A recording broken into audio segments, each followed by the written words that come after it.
Bonjour et bienvenue à tous dans ce nouvel épisode de Qui n'est pas sorcier. Aujourd'hui, l'os.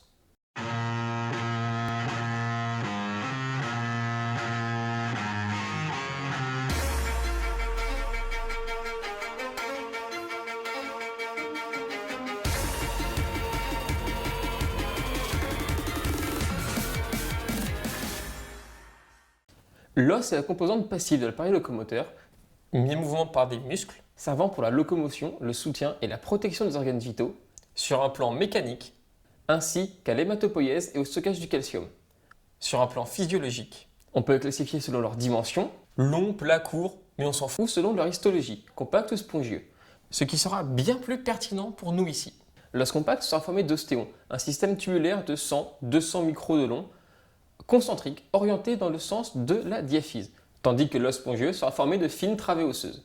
Et si l'on prend par exemple les contraintes en compression, on obtient ceci. Prenons 30 secondes pour apprendre à lire une courbe.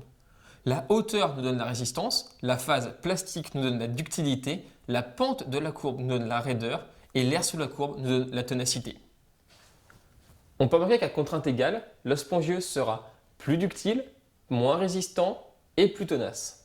Avant de continuer sur les contraintes, nous allons regarder la notion clé de l'os, Fondamental. l'anisotropie. Pour ceux qui ne sauraient pas ce que l'anisotropie est, on dit d'un tissu qu'il est anisotrope quand il va répondre de façon différente selon l'orientation des contraintes. Et ici, du fait des ostéons et de leur orientation, nous en avons un parfait exemple. Plus l'angle sera grand, plus nous aurons un système fragile, faible et compliant. Deux petites notions à savoir. L'os est sensible à la vitesse d'application des contraintes, plus ça va vite, plus ça casse. Et sachez qu'il y a un lien entre le nombre de répétitions, la puissance des contraintes et le risque de fracture. Les contraintes. Il en existe de différents types. Flexion, compression, traction, torsion, cisaillement. Nous allons uniquement étudier ici la flexion. Prenez une barre et pliez-la. Au milieu, il va y avoir une ligne qui ne va pas changer de longueur. C'est la ligne neutre. Du côté où l'on plie, il va y avoir des contraintes en compression. Et du côté où on tire, il va y avoir des contraintes en traction. Il faut aussi savoir que l'os compact va casser plus facilement en traction qu'en compression. Le trait de fracture va apparaître du côté des contraintes en traction, puis se diviser en deux au niveau de la ligne neutre et former ce que l'on appelle une fracture en aile de papillon. Et les corps humains n'aiment pas les fractures. Les muscles vont donc s'associer avec les os pour réduire les contraintes en traction et former ce que l'on appelle une poutre composite. Prenez deux tubes, un creux et un plein, de même quantité de matière. Le creux aura un diamètre légèrement plus grand que le plein pour avoir la même quantité de matière. Pliez-les. Lequel va casser en premier? Le creux. Celui qui sera le plus résistant sera celui qui aura la quantité de matière à distance du centre. Par contre, à diamètre égal, le plein sera plus résistant.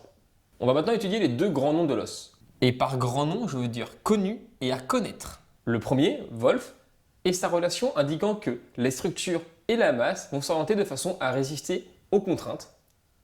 Le second, Frost, est sa théorie du mécanostat, dont la courbe peut s'expliquer par la durée des cycles de BMU. En effet, le temps de destruction, 2-3 semaines, va être nettement inférieur au temps de construction de l'os.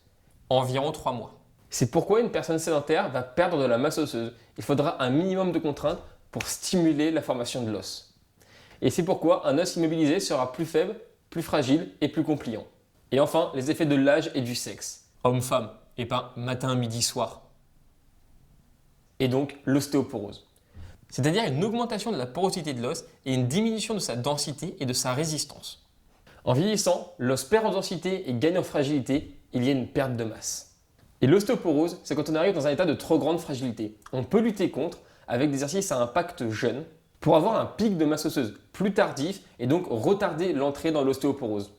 Des exercices après le pic n'en créeront pas de nouveaux, mais permettront de retarder l'entrée dans l'ostéoporose. Et n'oubliez pas, si j'ai réussi à tout apprendre, vous le pouvez aussi. Je ne suis que kiné, pas sorcier. À bientôt.